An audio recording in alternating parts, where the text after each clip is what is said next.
I want us to ask ourselves a question that goes beyond just attendance or membership in the church. Are you a Sanballat and Tobiah, or are you a Sister Dorcas in the Church of God? This is not just Bible history.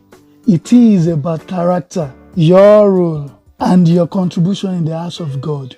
Sanballat and Tobiah were seen as the spirit of opposition in the house of God. Sanballat and Tobiah made themselves enemies of Nehemiah's vision. They were not interested in seeing the word of Jerusalem restored.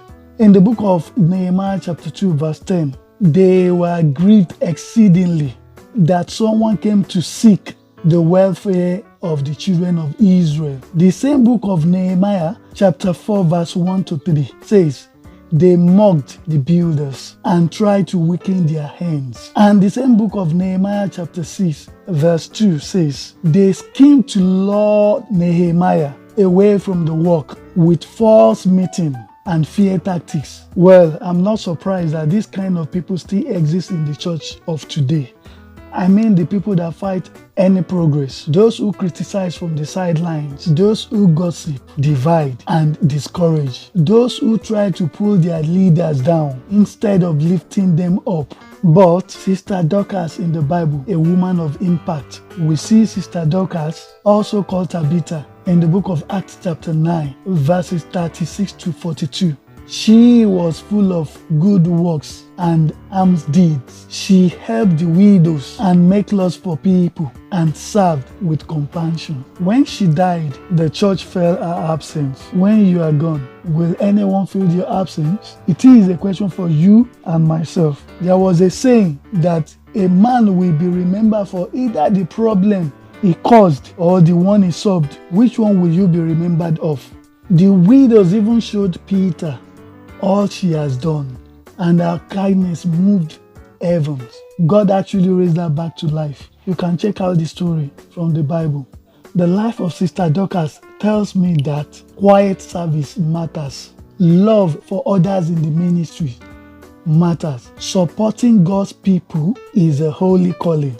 Another powerful example in the book of Exodus, chapter 17, verse 8 to 13. When Israel was fighting Amalek, Moses stood on the hill with the rod of God in his hand. And as long as Moses' hands were lifted, Israel prevailed. But when his hands got tired, Amalek began to win. So what happened? Aaron and Hur came beside him. They took stones and put it under him to sit. Then they held up his hand, one on one side and the other in the other side. And because of their support, Israel won the battle. This is the kind of spirit we need in the church today. People who will hold up the hands of the pastor, support the work, lift the burden, not add to it. The question is, who are you in God's house? Should we call you Sanballat and Tobiah, always resisting, mocking, criticizing? Or are you like Sister Dorcas, serving, giving, helping behind the scene? So, do you want to be like Aaron and Hur, supporting your leaders so the battle can be won? The Bible says in Hebrews 13:17, obey them that have the rule over you, that they may do it with joy and not with grief, for that is unprofitable for you. And in the book of 1 Samuel chapter 2 verse 30 says, them that honor me, I will honor.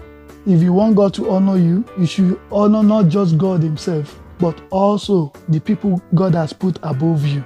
I want to tell you, it pays to serve and support God's work. Sanballat and Tobiah brought disgrace. Dorcas brought healing and revival. Aaron and Hur brought victory. May we be found among those who serve, support, and strengthen the church, not those who tear it down. Like I've said before, this message is not just for you. It is also for me. So don't think I'm directing the message to anyone. It is for everyone.